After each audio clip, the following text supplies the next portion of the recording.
HorrorDeconstruction.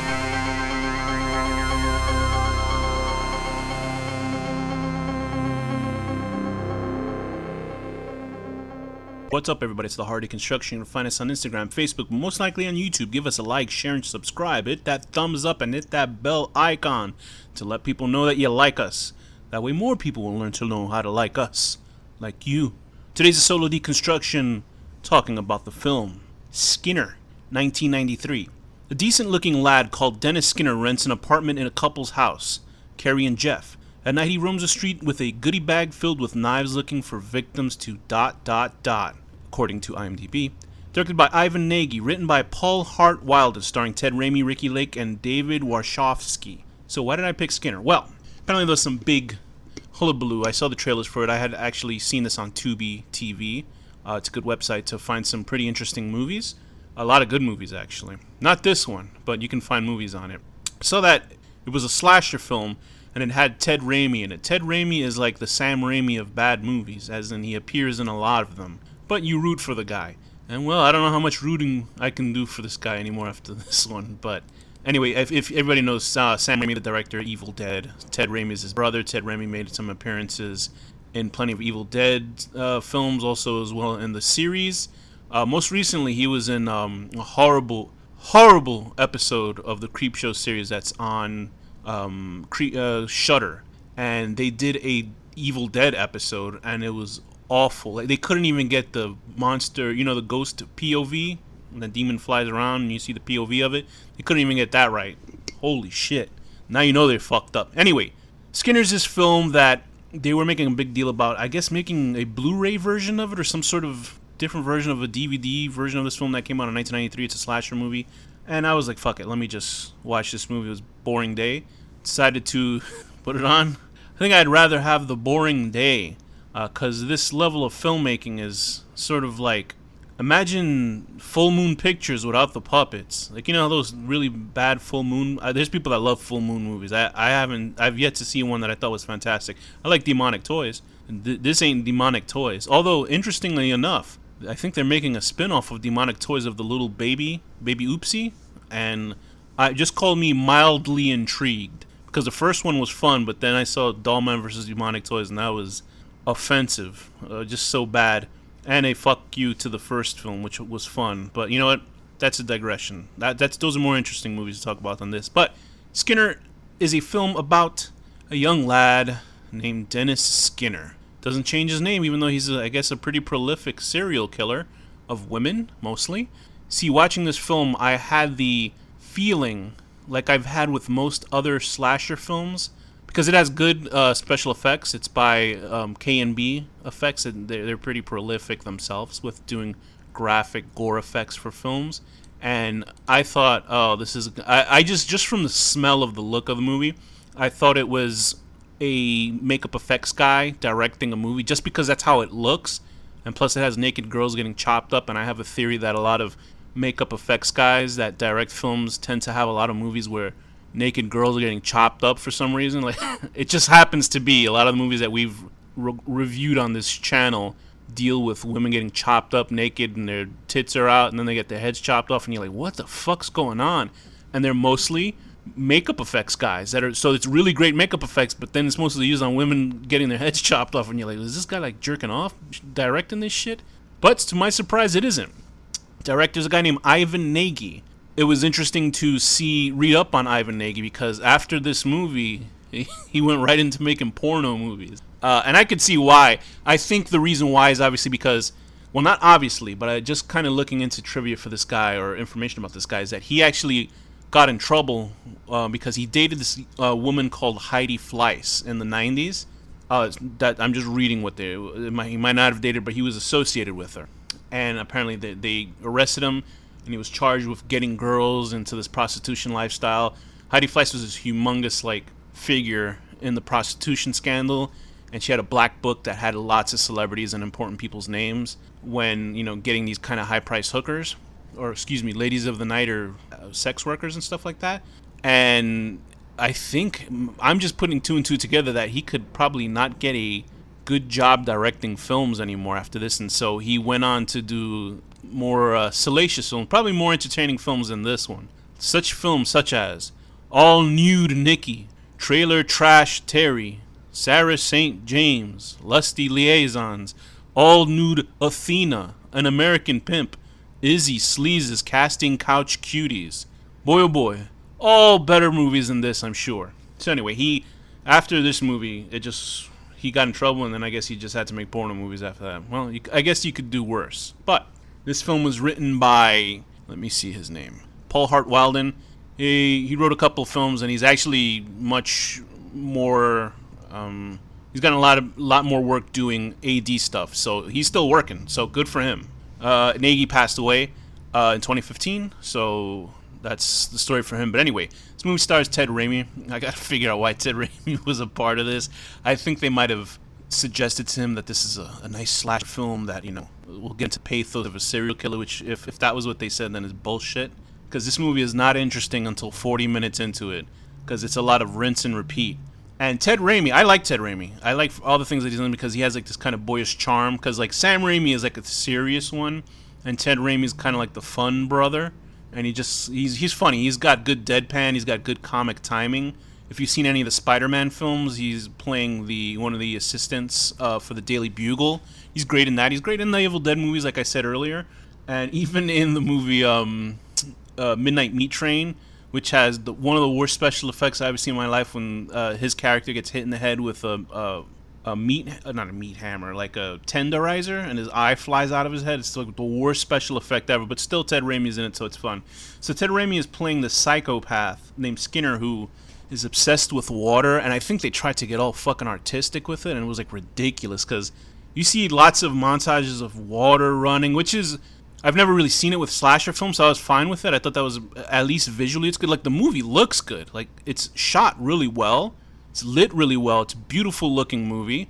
Okay, beautiful as in a lot of the shots are beautiful. I'm not saying like the shot compositions are genius or anything like that, but it's actually a really good looking film. It looks like it's shot on film and everything. So there's all these things with water, and there was one interesting thing that, interestingly, they did not do.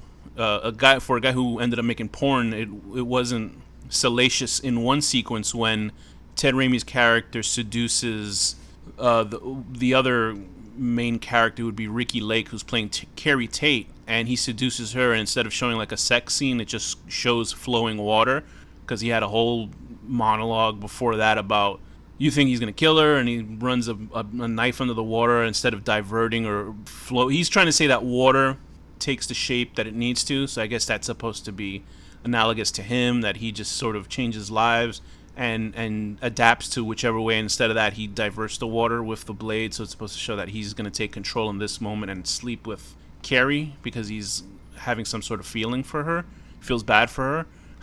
But that's about as deep as it gets with this movie.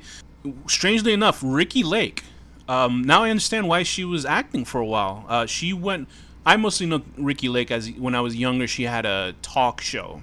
So it was just her interviewing like interesting or weirdos and stuff like that.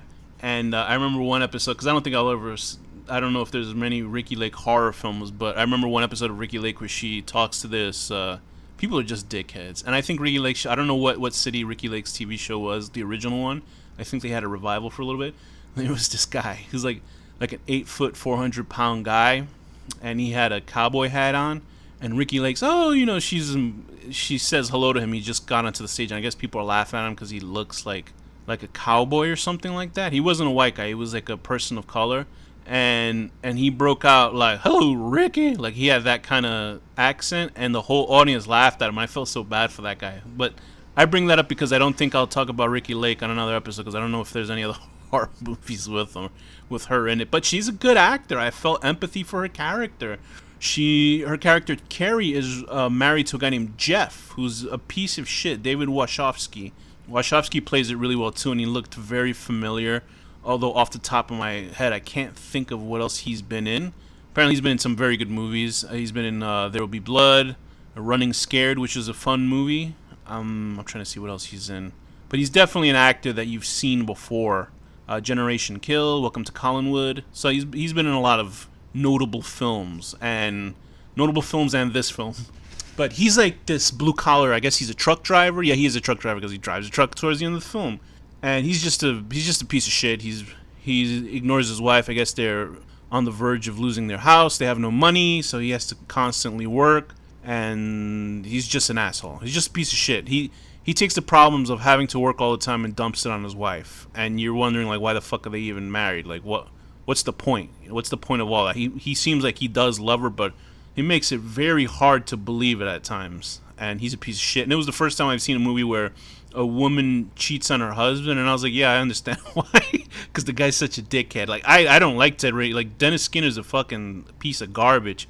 But it was the first time, I swear, I've seen him, unless like the husband has cheated first or the wife has cheated first, and the husband cheats and stuff like that. It's the first time where I was like, yeah, okay. Carrie like was such a nice person that she said, sure, let her get some side dick, because this guy's acting like a piece of garbage.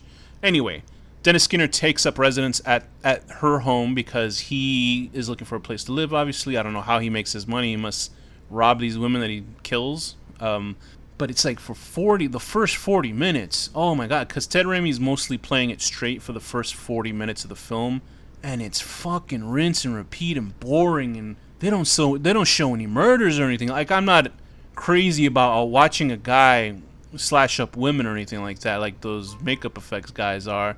But this is just like those type of films. By the way, if you want my example of those type of films made by artistic, makeup effects guys that did direct films.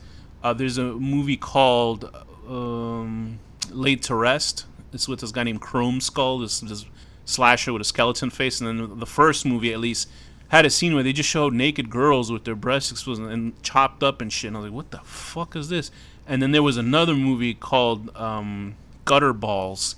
And the first movie had like a graphic rape scene of this woman and just women getting chopped into pieces. And I was like, these movies there's like something deeper, more disturbed about these movies. I'm no pussy with violence towards men or women. That's fine, but it always is always like very telling when it's a makeup effects person doing it. So just watch out for these people. Anyway, back to this film. So there's no graphic murder. All it is it almost seems like whenever a person is shown kill, I think they just show the same fucking footage like over and over of a knife dragging down a back, slashing it with blood spurting. And I swear that I think they used the same shot twice. Because you see Ted Raimi walk off with these people, like, I don't know, Ted Raimi's, he looks like in shape for the film. He's pretty thin, but he's in shape in the movie, so I could see him taking some of these people down. But there's another guy that he kills, and I don't understand how the fuck that happens. But for the first 40 minutes, he's slashing up. It just cuts to a shot, like it's almost like stock footage of a knife running down a back, opening it up, and that's it. And I was like, what? Show me. This is supposed to be a slasher movie. Just show me. It's supposed to be an exploitation slasher film. And the director and writer thought they were fucking writing. And this is like an article that I was reading comparing this movie to Silence of the Lambs. So that reviewer obviously did not see that fucking movie, Silence of the Lambs, to compare it to this pile of gorilla shit. And anyway, so on Dennis Skinner's tail is Tracy Lords playing Heidi. And I don't think I've seen any Tracy Lords movie. Where she was okay. So Tracy Lords, if you don't know, Tracy Lords was infamous for being a pornographic actress. I think when she was underage, I don't know if she was 15 or 16, but she was in porn for a while. And then when she left the business, she sort of said, hey, I was 14, 15 when I made these movies, so this is all child pornography. And boy, oh boy, did that cause a problem for people. And from there, she tried to go legit, and I think for the most part, she has stayed in mainstream film. But like, this is probably one of the earlier efforts when she started. She's a very, very beautiful woman. She has a very specific way of acting in her films. That she has this. She's not a very good actor. She's not a horrible actor, but she has this. I don't know how to say it. She's like a stone-faced actor. Like, she's just completely stone-faced, and she only kind of projects one sort of personality in each of her movies. So I guess that's, but then you can say that about Kevin Spacey and all these people because they all sort of talk the same way in their movies, but she's no Kevin Spacey. Well, good, she's not a Kevin Spacey. She's actually like a reverse Kevin Spacey. But she's been in I remember the first time I think I really saw her in a mainstream movie was Blade, and she's like in the first 10 minutes of the movie, and Blade was fucking awesome. I don't give a shit what people say about Blade 2 being great. No, Blade 1 is the fucking shit. That movie's great. But she's been in Excision. She played the mom in Excision. That was a good movie. She had a pretty rangy role towards the end of that film. and she was in Crybaby. She was in Zack and Miri Make a Porno. So she's working. You know, she found her, I guess, her niche as an actor, and you know what? People, I guess that she's one of those porn actors that people have forgiven for some reason. I guess, you know, she took the control and power, but good for her on that. And here this is probably at the beginning staging of her acting, like coming into mainstream. And so it's pretty rough, her acting in this, and she sort of looks like a female vampire hunter D. For some reason, she looks like this cloaked figure with this really fashionable giant hat. So she looks like she should be, instead of her looking for vampires, she's looking for this pervert played by Ted Raimi. But we gather that she was a victim, a surviving victim of the Skinner. Although it doesn't seem like he skinned her. It looks like she was burnt or something, because her injuries look like burns. They don't look like she got her skin cut off, unless it was really poorly done skin grafting on her. She's still fine. She takes off that mask, even her wig. That's when you can tell somebody's hot, because she literally looks like a grape when she takes her hat off and her wig and everything, and she's still sexy. So there you go. That shows you how hot people can be. So her character makes no fucking sense, because she's been chasing this guy for 5 years. She does catch up to him once in 40 minutes into the movie. She catches up to him because she's, oh, you're so predictable. She catches up to him. She tells him to stop. Tries to save the girl, and then for her effort, she gets a brick over the head, and that's it. And then she comes back later. She's looking at him again. He gets away once again.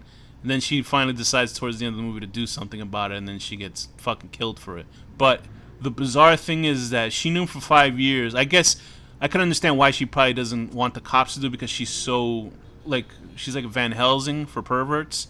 Like, she's like, it's got to be me. I got to be the one to kill. She actually has a strong guy, that idiot Jeff, to come with her, you know, to stop him, and she shoots him up. That's her superpower, is shooting people up with heroin, I guess, to knock them out. Which is weird, because I guess she must have, or the Japanese movie Creepy must have taken notes from this character, but because she uses heroin to control people. She even shoots it herself. But unfortunately, as an actor, you can tell she started, but since she's actually still very attractive woman, like, the directors and writers took advantage of this, but obviously she's cool with it because she did in the movie. But for, I guess, in the beginning roles, for most of her parts, she's gonna have the sex appeal, and more power to her. But it's like, there's a part where she shoots up heroin, but she's sitting on the bed, and you see her pulling the syringe out, and her legs are like completely spread. And I'm thinking, oh, she's gonna shoot it in her leg or something. You could shoot veins in the legs and stuff like that. No, she just shoots it in her arm. And I was like, so why was she sitting with like her crotch completely like showing? But okay, whatever. And then there's another part where she walks in, and there's like a pervert who's like a very notable actor named Richard Schiff, who plays the landlord, or I guess the guy in control of this building. Richard Schiff, you recognize him. He's been in everything. He's like a very good actor, and it was bizarre to see him in this movie. I was like, wait a minute, isn't this guy from like Law and SVU and all that shit? He's been in so many. The West Wing, he's prominent. The Lost World movie, he was in Seven. He was in Man of Steel. He's like one of those capable actors, like, you know, somebody you see and you're like, oh yeah, that guy's good. You don't got to worry about him fucking up a movie ever. He's a very notable character actor. So to see him in this, I was like, what's going on here? Like, what the fuck's going on? He started his career in '87, so this must have been like when he was really, you know, in the gutters of making movies. And he's a good actor in this too. He plays a notable pervert, and his character gets to go down on Tracy Lords' character, and then she chops him into pieces. It's like for 5 seconds, he was like a rapist that convinced a woman to let him go down on her. Then thankfully, she chopped him up and fucking killed him, so that's fine. But boy, oh boy, what a scene. But anyway, like I was going back before, that there was 40 minutes of nothing going on. The only time when this movie gets interesting is 40 minutes, and you know that's a fucking problem. Because that's when Ted Raimi's character, Skinner, he accosts this woman in the shadows, and he slices her throat. She's still alive. That's when Heidi, who's Tracy Lords' character, which they found ironic that the director would end up dating Heidi Fleiss, had a character named Heidi in this movie, directed a movie while he was dating her. He runs off, but then he starts doing Bugs Bunny, like woohoo, woohoo, like cartoon sound effects, and you're like, what the fuck is going? And that made it interesting. Like, that's the movie I expected, because all the posters and I mean all the trailers and videos for this shit and Ted Raimi's goofy face, he's like a like he wants to do wacky shit. Him and if you ever watch an Sam Raimi movie, like when he gets to do an Evil Dead film and they do wacky shit, it's like 1940s vaudeville type of goofy comedy, which made them laugh. Just watch the sequence in Army of Darkness when Ash has to fight all the he's trying to deal with the book in that forest or wherever the fuck he is, and there's like Three Stooges references. So when he actually does that stuff here, it's fantastic. And I wanted the whole movie to be like that, but it's few and far between. Like toward the latter half of the film, he does funny shit like this. He's very funny. Like I think this movie could have been a lot better if he just got to be an idiot throughout the whole movie like that. But then they would go to these deep, dark parts where I think they're trying to be fucking super, They think they're making some sort of masterpiece, and you're like, no, they're making a masterpiece of shit. And I'm telling you, there's a part, oh boy, I'm assuming a lot of this was improvised, but there is some stuff that's very like when you watch it. There's this African American character, what is his name, Earl, played by Dwayne Williams. He's like this guy who he works at the plant that Skinner's at, and he's like, oh, I could beat up Mike Tyson in my prime. I could beat him, and he's just whatever he's talking about, and then he gets pissed off at Skinner and like bullies him. We don't see his death. We get a fucking stock sound effect. This sound effect, it's like the second version of the Wilhelm scream. If you ever heard that sound, more famously, it was a movie sound from way back when, but they used it in Star Wars a lot. But this other scream, you can hear it prominently in the film Broken Arrow, the movie with John Travolta and I think Christian Slater. There's a part where Howie Long, used to be a football player, he gets killed by falling off of a train, and you hear like this horrible scream like from hell. And they use that same scream here because it's a scream that I know a lot, and I've heard it a lot. And that guy just dies off screen, and then it's like, holy shit. Ted Raimi must have been like, oh fuck, like when he thought about back, with all this Me Too and all this social justice warrior shit happened, he must be like, oh please don't re-release this or cut this scene out of the movie. But he walks around in Earl's skin as a suit. So Earl's like an African American guy, and I guess he chopped him off screen and put the suit on, and he's just walking around doing the most stereotypical like black guy voice from the it's just so stereotypical. And I was like, no. I was like, oof. I'm not offended, but I was just like, oh boy. Because like, come on, doing that type of voice. And then like, it's like, nah, he's just sort of being like an idiot. And he's like, he says mammy. Like, it's like that's like a term from like in the 1920s and stuff. Like mammy was like like an offensive term for black women as mothers. And it's like, oh boy, oof. So, and he's doing that for a long time. He's doing that at least like 20 minutes on screen, doing that voice, and I was like, yikes. That's not gonna look good if somebody shows that to Ted Raimi now. He'd be like, no, I didn't mean it that way, but it's like it's so like oof. But anyway, I'm not offended by it, but I was just like, it is offensive. I'll tell you that. It is offensive. But anyway, so there's also a night watchman guy who's like, his dog gets poisoned by Earl's flesh for some reason. The dog dies off screen. Although, why? I don't know. I don't know. Because he slashed up Earl, and then the night watchman's walking around with his dog, and the dog goes to find Skinner, and Skinner throws him the skin glove, but then the dog's poisoned. But would that mean that Skinner was wearing the flesh of another man that was poisoned? Like, wouldn't that poison him? But whatever. Who gives a fuck? It's stupid.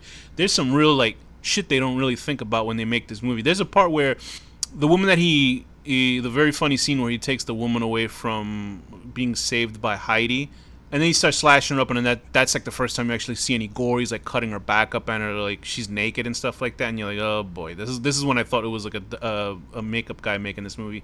He's slashing her up, and he's giving his whole monologue about his past, about his father doing the morgue work on his mom and peeling her face off or whatever the fuck shit that they want to do, and he's moving her body around. The lady's dead, right? He's cut up her body, and then he puts, like, you would think the editor would see this because he's editing the film. He puts his hands towards the woman's face, and the woman voluntarily closes her eyes. And I was like, did nobody see that? Could they not, like, zoom in or something to not show her face? But there's also something really, what now I realize that a makeup person didn't really do this well, or they didn't do their research. When Skinner peels off the woman's face, like peels her face off, which is like just the top layer of skin, which your lip would be attached to, right? Your top lip would be attached to. The face that's underneath it is like, it has a lip, some sort of muscular lip. Like the top lip, I would assume is not the same material as muscle. Has muscles controlling it, but underneath you should see like teeth, and there seems to be a secondary lip on top of it. So I don't know what the fuck kind of science they had thinking, but anyway, that's sort of the level of who gives a fuck direction that they had in this movie. So it's not graphically gory. All the gore is stuff that has happened already, so you're seeing after effect of gore. And he's walking around. I like the skin suits are pretty dope. The gore looks cool, as in it's post-gore, so you never see any people really getting slashed up and fucked up. Ted Raimi's great in it, but he's great when he's acting goofy and cartoonish. But when they try to the parts when they try to make it all moody and depressing and serious, you're like, get the fuck on, come on, hurry up with this bullshit. It should have been The Mask, but with like a serial killer. Like that's the type of movie this should have been, with Ted Raimi just being a lunatic. But fortunately, that's not the way they did. Ricky Lake's great as Carrie Tate. She's very believable. She's a very nice young girl who's been put in a fucked situation because her husband's a shithead, and then she fucks a serial killer. Jeff survives, but he gets shot up with heroin, so he's probably like, feeling good about it. Tracy Lords is okay. Like I said, her acting is very limited. But I think all in all, it is like if you took the supernatural element out of a horrible Full Moon's Picture movie, this is what you get. It's just like Full Moon's Pictures now, not now, because now Full Moon Pictures now movies are even worse than this probably. But way back when they actually had some sort of quasi budget that everything looked fine, but it was just a shitty movie regardless. It's like that. It's just a shitty movie which you can see visually had potential, and actor-wise had potential. I don't think there's really... The worst actor is Tracy Lords, and she's not even that horrible in the movie. And the gore effects, like the makeup effects, is fantastic. Like the skin bodysuits are fucking cool, but it's just like, it's not worthy of just sitting down and watching it. Even though it's fucking free on Tubi, it's not a movie that's just like they're gonna be like, oh, this is a great slasher, because it's not really no real slasher shit. There's a great part at the end with Ted Raimi when Heidi's throwing knives at Skinner, and he's just like, that bothers me, right? And it's just like very funny, very funny. And it says Ted Raimi, in the trivia for IMDb, it says Ted Raimi researched his role as Dennis Skinner so he could make the distraction between a psychopath and a sociopath. Raimi played Skinner as a psychopath. You're not kidding me, right? No shit. And it is patterned after Ed Gein, obviously because of the skin suit and all that bullshit. The original script was supposed to be in England, because the writer's from England. Had to be written so the story could take place in America instead. I'm telling you, and the locations if you want to make like I've read before, if you want to make a movie look cheap, just don't show anybody else. And that's exactly what this is. It seems like there's only about 15 people that live in this abandoned universe. It just looks like a day before Mad Max. It just seems like there's nobody living anywhere. I do like the location shots. There's really cool shots where there's this sort of ravine where like not an abandoned area, but it's sort of like one of those urban ravine areas where there's like these big brick walls, and then there's like water, sewer water or something like that, and he's just, or not even sewer water, but just some water leveling through, and he's walking through it, and those shots look really cool. But they shot the movie in 2.5 weeks, which is not fucking surprising. But it's not a movie that's gonna scratch your serial killer itch. It'll scratch your Ted Raimi itch because he's fun in it, but it takes too long between scenes for him to actually achieve that funness, and it's not worth it. So I would give this movie a 4 out of 10, laying riddled with bullets next to a dying Heidi who's been hunting you down this whole time and telling her how you're gonna get away in the end anyway. And with that, this has been the Horror Deconstruction.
the HorrorDeconstruction.